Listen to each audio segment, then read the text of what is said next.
All right, so we're going to get into taking the energy video really quickly. I wrote everything out, like I said. Again, I just finished the video on momentum. Hopefully that was relatively straightforward for you. This will be even easier.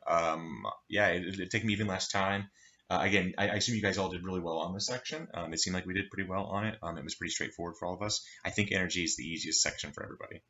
Yeah, it's just pretty straightforward because we can kind of have some pretty key indicators on what we're talking about. Cool. Cool. So let's talk about exactly that. Let's talk about energy. So energy. What is energy? Well, energy is this quantity that's related to an object's ability to do work or make a change in its environment. Okay. So what do we mean by that? Well, energy can be in lots of different forms, and you remember that, and we're going to talk about all those different forms and their equations here.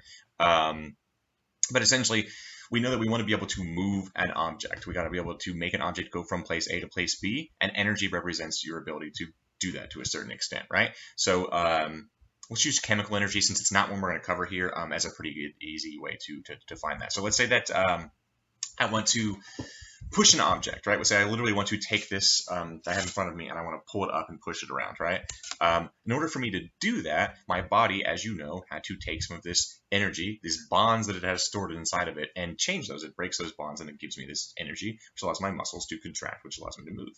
Well, again, that's a very direct indicator that says that my chemical energy is tied to my ability to move something, right? Which is what we're talking about with work, which we're going to define here in a second. Well, another way to think of that is, let's say you're going really fast and you're falling towards the earth and you hit the earth. Well, we know that there's going to be some sort of impact or some sort of large exchange of temperature, sound, energy, and all of that. Well, are you going to have that same effect if you are moving slower? Well, the answer is no, you're not. So you can see that the ability to affect that environment or create these larger changes in the environment are directly tied to these quantities that we use to define this thing called energy. James Prescott Joule is hugely important in energy, mostly due to his work with thermodynamics and how do we use energy to create work. How can we find out what's the work equivalent or the energy equivalent of heat? And that's why we have these combustion engines that use heat to drive things, right? Again, mostly from this guy, James Prescott Joule. Because of that, James Prescott Joule has the energy of unit, or the unit of energy, named after him, which is again called a joule, Joule. And a joule just represents again this quantity that is how much energy how much ability do I have to create these changes or to do work, right? To be able to move some objects. So in this case, it's just going to be kilograms times meters squared over seconds squared. And you'll see that with any of the units that we have, that'll work out to do that on any of the equations. If I multiply them all out, I will get kilograms times meters squared over seconds squared. Yeah. So it's essentially like saying newtons times meters, which we'll see is how you actually define work. So that makes it relatively straightforward. Cool. So again, I have this energy. So energy cannot be created or destroyed, right? That is what the law of conservation of energy states. Energy cannot be created or destroyed, right? And since energy is literally everything, it means that you can't create or destroy things. Because matter and mass, right, a mass is its own form of energy, right? A mass really represents a collection of all of your energies. So in this case, it's really saying you can't create or destroy things. They can change forms and locations, but you can't create or destroy them. And locations is one we often forget because if you bump into something and you're moving and then you make it move, it has some kinetic energy, and then that kinetic energy just changes locations from you to it. In this case, by way of change of a momentum or impulse, which we just covered. Cool. So my energy is all of these things. My energy is my kinetic energy, my gravitational energy, my spring energy, and then my internal energy. And internal energies are hard to define, so we're not going to. Right? They're just not something we cover in the scope of this class. They would be things like chemical energy or nuclear energy or thermal energy, all that kind of stuff. Things that we're not going to cover within the scope of this class. So in this case, we have my energy is all of these things. And if I take out internal energy, it gives me things called mechanical energy. Essentially, if energy is big and is easy for me to track by watching it, then I'm going to call that a mechanical energy. And if it's not, then it's not mechanical energy, it's internal energy, and we're not really going to worry about it when it comes to changes in mechanical energy. Right? So again, mechanical energy, if it's obvious that I can track it. A spring contracts, I can see that, I can track it. Something gets 2 degrees warmer, I can't see that, so I'm not going to track it, right? So friction plays a lot into your internal energies because it's hard for us to track it. So whenever we have anything where friction is really involved, we're going to count that as a change in internal energy because we don't know. Is the floor heating up? Let's say I am sliding something across the floor. Is my hand heating up? Is the floor heating up? Are they both heating up? To what level are they both heating up? How does that spread around the body? All things that become really difficult or complicated for us to track. So we're not going to. Cool. So that again, that's mostly what energy is. And so we go back to work and we say, okay, if this is this ability to do work or ability to perform work, what is work? Well, work actually has two definitions, both of which are really easy. So if I move an object over a displacement by way of a force, that's work. So let's just go down here and let's just take this one. So work is force times a displacement times the cosine of the angle between the two of them, right? So if my displacement here is parallel to the ground, you can see that, right? I have d here. It's parallel to the ground, the distance that I'm moving or the displacement that I'm moving. And I have a force, but I'm applying it downward towards this box. You can see that there is an angle between, again here, my force and my length, right? So that's FD cosine theta. And that's because, again, let's say there was 0 degrees between these two things, right? I'm pushing this thing and I'm pushing it exactly the direction that I'm moving it. Well, that means that the angle between these two things will be 0, and cosine of 0 is 1, which means that all of that force is going in the same direction as my displacement. So that makes it really easy, right? Work is equal to FD cosine theta. If I do force over a distance with something, then that is going to represent, again, this this work, right? And again, work is measured in joules, and we can see that work is measured in joules because if I take force, which is meters or kilograms times meters per second squared, and I multiply that by meters, again, newtons times meters, then I get this kilograms times meters per second squared, times meters squared over second squared. Sorry, kilograms times meters squared over second squared, and that's a joule. And you do that with all these. The next one is that work is a change in kinetic energy. That makes sense, right? Because I literally said that work is to be moving objects, right? I'm doing force over distance. It's objects that are in motion. So if an object isn't moving and I push it, that means I gave it some kinetic energy by way of work. And I did some work to it to give it some change in kinetic energy. If an object is moving and I stop it, I apply a force to it over a distance and I take away some of its kinetic energy. And so those are two really easy ways to define work. Either changes in kinetic energies, I either made something speed up or slow down, right? If I do work to something, I either move it or make it stop moving, right? Because it has to be over a distance, it can't be in one location. Or, again, work is exactly that. It is this force over a displacement. Cool. All right. So let's talk about that idea we talked about just a few moments ago, which is that the energy of a system has to stay the same. Now, it is of a system, right? We're talking about closed, isolated systems. So we talk about closed, isolated systems. We talked about closed systems in the last chapter. Closed systems, we don't lose mass. In isolated systems, we also don't lose energy. All the energy is contained inside the system. If energy leaves the system or comes into the system, that'll be considered work, right? Those are external objects that are performing this work. So again, let's say that I track a ball and I roll it down the floor, and it doesn't go up or down, right? It doesn't gain this gravitational energy, doesn't run into any springs, but it does slow down. Well, I can be pretty well assured that means that there must be an outside interactor, and that outside interactor is represented by work. Cool. So again, we have this idea. You can't create or destroy energy. My energy beforehand must be my energy afterwards. But that's just saying that, like, it can change forms. So if I take a ball and I roll it up a hill, it may stop, but in this case, that energy must go somewhere, which is probably going to be in the form of my gravitational energy. And again, it may be that something is doing work. A lot of that is framed in the way that you make your system. So let's say I have a ball going up a ramp, and I said the ball and the ramp are in a system. And I take this ball and I run it up the ramp, and it will look like I have lost some energy because the ramp is not going to gain all of this energy that I am losing or getting from somewhere else, right? This gravitational energy. Well, that gravitational energy is actually being done by the Earth, right? So if I put the Earth in that system, then all of a sudden that energy doesn't change. It just switches between these other forms. That's a relatively good way to put that. Even there, that's actually really easy to track. Let's say I have a single object, and again, it has some motion, it goes up a ramp. I actually, in tracking a motion of a single object there, can dictate everything by just those changes in those energies, right? So I don't really need an outside force there, but let's say that I am trying to figure out how do I lose that kinetic energy. It is by the Earth doing this work over you. It's putting this gravitational force over you over a distance, right? And friction, and there's other forces going on, but you get the idea is that we do have this external work being done by an object, okay? Cool, so that is work. And we have this energy before and afterwards. So that means that my energy before and afterwards, again, have to be the same. My energy beforehand is going to be made up of all of these things. By beforehand, we mean before an interaction, right? So we have here kinetic energy, we have gravitational energy, we have spring energy, and we have work. And that should say UGI for initial, but that's fine. So what we're saying is, let's take all of the energy I have in a system, that's all this mechanical energy to the right, right? And let's say that I'm going to have a change in energy. I'm going to notice I'm either going to go up or down.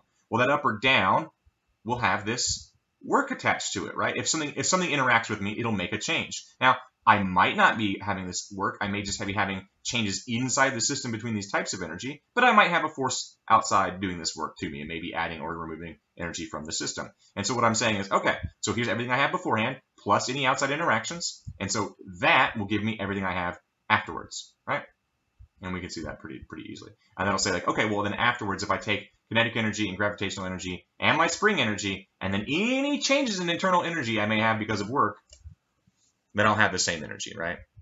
So let's go through that again. It's just saying that I have all my energy of motion, all of my gravitational energy, and all my spring energy, and I add those up together. And that'll be all the mechanical energy I have in a system before any interactions, right?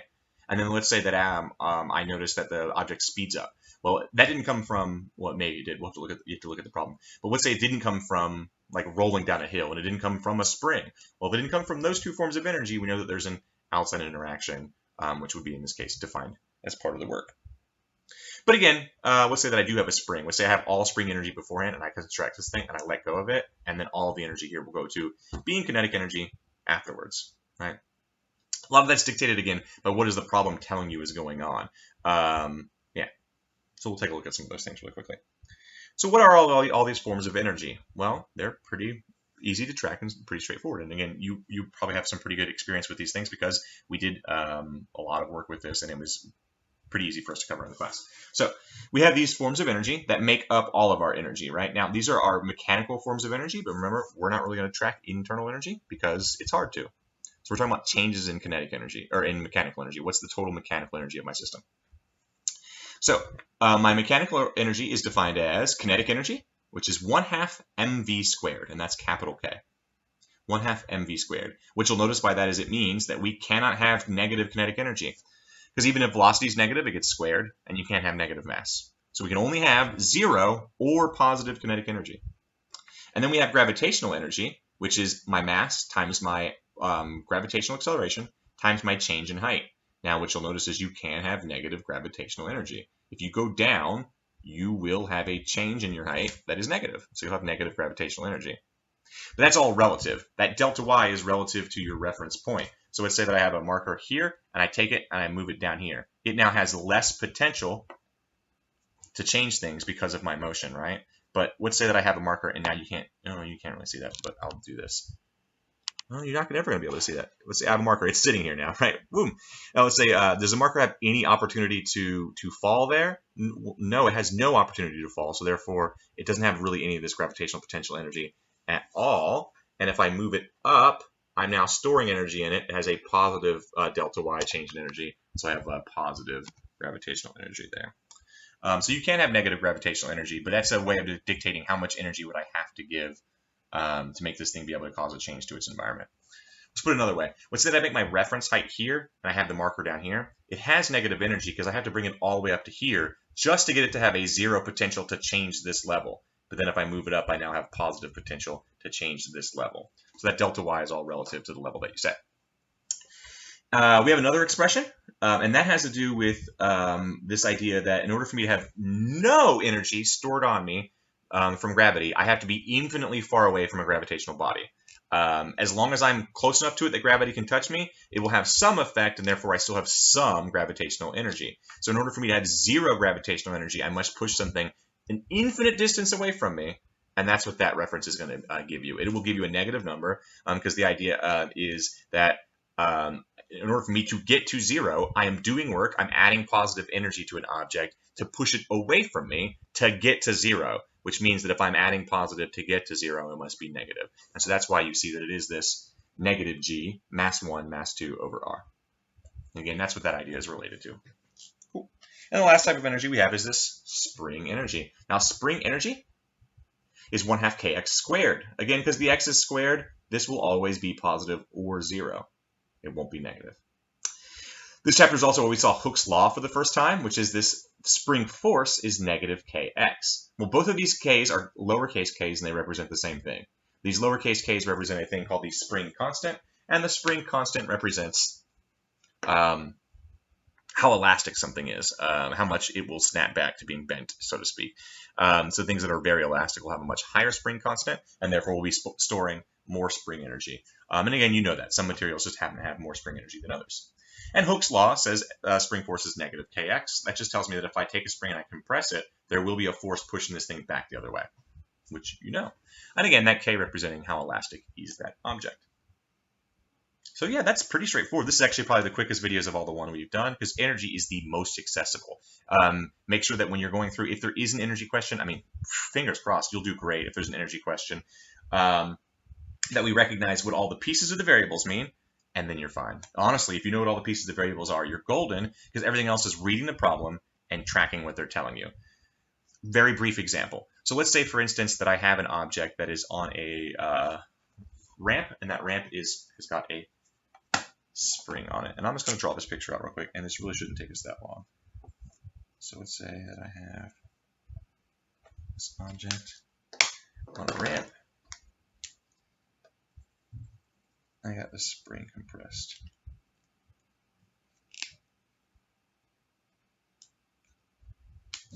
This is easy. So I have an object on a ramp, and it's compressing the spring. So let's say, again, that spring is already compressed. It's already been pushed down. It's let's say that its reference point is this blue line here in the middle. That's where it would normally be. So I've compressed it back to here. So we know that now this thing is not moving. Let's say that I still have my hand on it and I'm holding it. So it's not moving. So I have this energy in the system. Now, depending on where I set my reference point, this thing either has only spring energy or it has two types of energy. So let's say that, I think this is easier, that I make that my reference point this line here. That means that this thing does have a little bit of gravitational energy because it's this far above it, but it has no kinetic energy. So this thing, to begin with, is going to have spring energy and gravitational energy. That's my energy before. Bam, right? My initial energy. That's spring energy. That should be a more legible S. And it's going to have gravitational energy. So when I let this thing go, what's going to happen?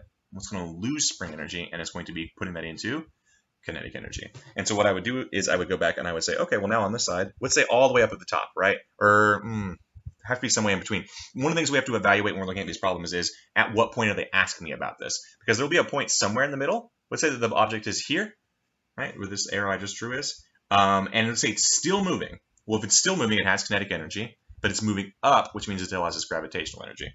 So at this point, we're going to go ahead and say that this thing would have kinetic energy, right? Okay. Plus gravitational energy. And if we wanted to solve for either of these pieces or parts, we would say, what do I know, right? And what can I plug in? So let's say I knew the height and the mass of this object. I could always go in and plug in for either of my gravitationals. And let's say I knew the spring energy. And that means that all I had left to do was go back and solve for the kinetic. Well, let's say all the way at the end here. If we go all the way at the end here, this arrow all the way at the end, and let's say the object stops before it rolls off this thing, well, then it's only going to have gravitational energy. And so then my project or my problem looks a lot more like this. US plus UG is equal to just UG. And then I just have those things equal to each other, and it'll tell me what do I have at the end. Now remember, the main idea with those problems is the energy in the system doesn't change. So if I have 15 joules of energy in the system to begin with, I must have 15 joules of energy to end up with. Cool. The very last thing to make sure you look at is power, and power is really easy in this section. If we had done electricity, it's still pretty easy, but it changes a little bit. So power is the last thing we have in this section, and power is just at what rate do you use energy. It's literally what is the energy that you just used divided by seconds. Literally, that's what it is. How much energy are you using per second? Now, if it gives it to you in work, it's the same thing. Work is just a change in energy. So what was my change in energy over this time? So again, that's what it's going to be. Change in energy, delta E over delta T, or delta W over delta T. In this case, they represent the same thing. What is the change that I had to a system's energy, and what time did I use that over? Now, and power is measured in watts, W-A-T-T-S. That's really it. In these problems, take it slow, read the problem, identify what forms of energy you have, and what forms of energy you're going to have. That's the whole section. That's literally it. That's the whole section. Identify what forms of energy you do have. It'll tell you, hey, this thing's on a spring. Hey, this thing is moving. Hey, this thing is on a cliff. Hey, this thing is... It'll give you those pieces of information, right? And then what is it going to happen to it? Is the spring going to release? Is it going to go straight up, right? Same exact problem. I have a spring. I compress it down. I have an object on it. That's all spring energy. I let go of it. It's going to go up. And so again, the exact same process is going to happen. I'm going to have some kinetic energy at some points. I'm going to reach my maximum height. I'll have only gravitational energy. And then as I come back down, it'll go back to being kinetic energy. If you can do those simple energy transformations and recognize how those formula fit together, I mean, that's it. That's it. There's not much else to it. Yep. So you have today energy video and you have momentum, and that is the last of my videos that are review videos. If there's anything that you feel like you want to ask me about or that I didn't cover, you just let me know.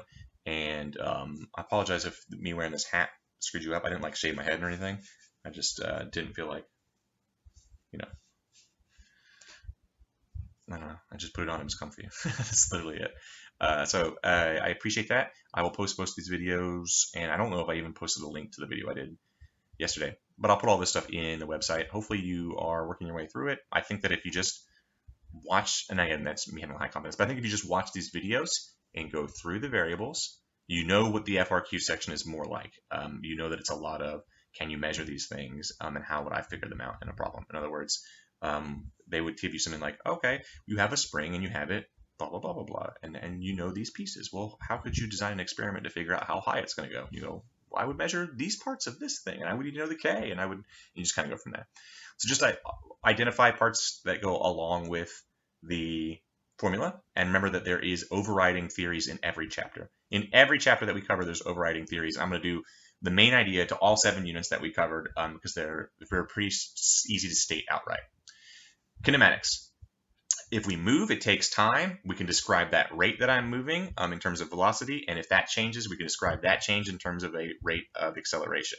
All of those things build up to tell me, how does an object move? Kinematics. Dynamics. If an object is moving, it must have interacted with something, and so therefore we know that it had a force on it. Forces cause changes in an object's motion. It makes them move, or it makes them stop moving. And so we have this main concept of, again, forces are related to accelerations. If I am accelerating, I have unbalanced forces. It's unit 2. Unit 3, circular motion. I have an unbalanced force. That's the entire chapter, unit 3. I have an unbalanced force because I'm traveling in a curve.